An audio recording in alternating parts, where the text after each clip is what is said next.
जय श्री कृष्ण, राधे राधे। आइए आज बात करते हैं कि ईश्वर है कि नहीं। कुछ लोग कहते हैं ईश्वर है, कोई कहते हैं नहीं है।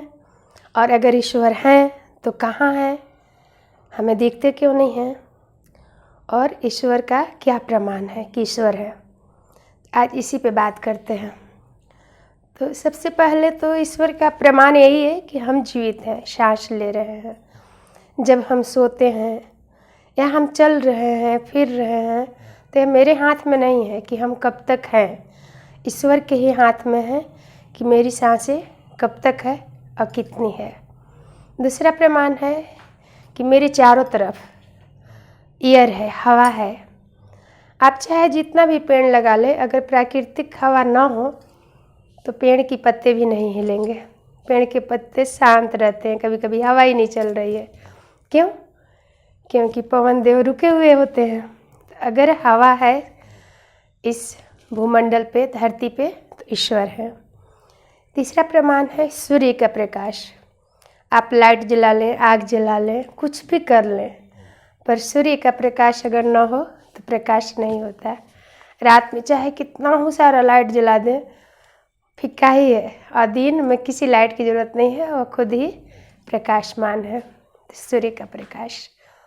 इसी तरह से अनेक उदाहरण हैं कि ईश्वर है। अगर हैं, भगवान हैं, तो दिखते क्यों नहीं हैं? क्या मेरे साथ होते हैं, हम लोग के पास होते हैं? तो ईश्वर ज़रूर होते हैं। अब ईश्वर हैं तो कैसे हैं? जब जो मेरे अंदर पॉजिटिव ऊर्जा है, जो अच्छी सोच है, वही ईश्वर है। जब हम सकारात्मक होते हैं, अच्छे विचार लाते हैं, तो समझिए कि मेरे चारों तरफ ईश्वर ही है। मेरा हर काम सही से हो रहा है, हम खुश हैं, लड़ाई झगड़ा नहीं हो रही है, सारी विचारें दूसरे के प्रति भी भलाई वाली है। ईश्वर मेरे साथ है। जब अगर निगेटिव विचारें आती हैं तो उसका अर्थ अलग हो जाता है। मैं वो बताऊंगी दूसरे टॉपिक पे कि वो क्या है, निगेटिव विचार क्या है। अगर निगेटिव ऊर्जा, घर में लड़ाई झगड़ा हो रही है तो क्या है, मेरे साथ क्या है।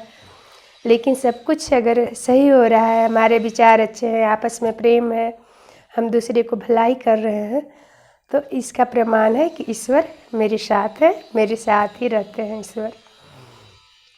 अब मुझे क्या करना चाहिए? अगर ईश्वर मेरे साथ है तो पॉजिटिव सोच या सकारात्मक विचार क्या है। आइए इसको मैं एक उदाहरण के तौर पे समझाती हूँ। जैसे आप कहीं काम कर रहे हैं, किसी कंपनी में, किसी हॉस्पिटल में, कहीं पे भी, तो जिसके लिए आप काम कर रहे हैं, जो बोल रहे हैं, मान लीजिए कोई डॉक्टर के लिए आप उसका रिसेप्शन में बैठे हुए हैं, तो वहाँ पे लिखना है कि 200 रुपया फीस है, तो उसे आप 300 400 नहीं लिखेंगे। क्यों? क्योंकि आपकी ड्यूटी है, 200 ही लिखना है। 300 अगर लिखते हैं, 400, तो आपको क्या होता है, उससे कोई फ़ायदा नहीं है। तो वहाँ पर आप जितने देर रहते हैं, जो उनका नियम है उसी को पालन करते हैं, वैसे करते हैं। किसी भी सर्विस में, किसी भी जॉब में जब 8 घंटे का आप काम करते हैं तो बिल्कुल उनके अनुसार करते हैं, 8 घंटा। लेकिन ईश्वर भी तो हमें जॉब पर ही भेजे हैं। किसी के लिए, किसी को 60 वर्ष के लिए, किसी को 80 वर्ष के लिए, किसी को 100 वर्ष के लिए।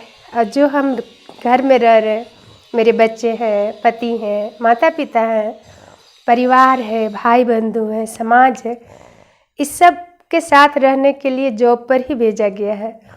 अब मुझे ये देखना है कि मैं उनके साथ किस तरह से रह रहे हैं। क्या जो ईश्वर ने जो रूल के अनुसार भेजे हैं वो सही निभा पा रहे हैं? उनके साथ प्रेम से उन जो कर्तव्य है वो कर्तव्य निभाते हुए क्या हम आगे बढ़ रहे हैं? नहीं, यहाँ पर ही लोग मिस्टेक कर जाते हैं।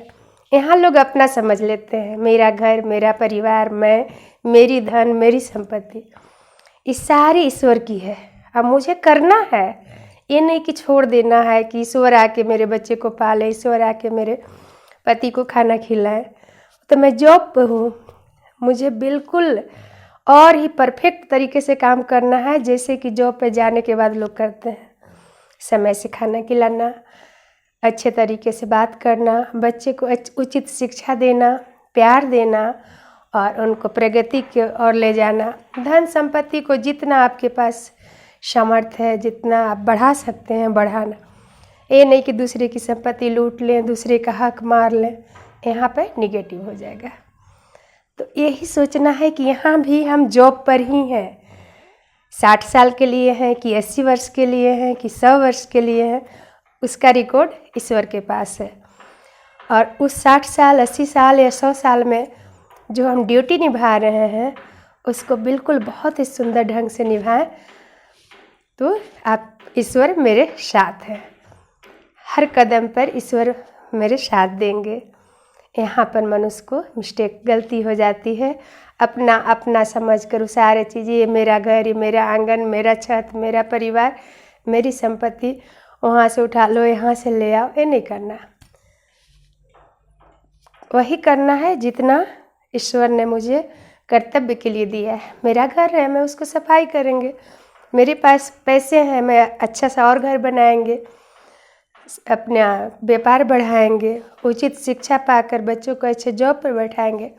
ये सब मेरी ड्यूटी है ईश्वर की तरफ से।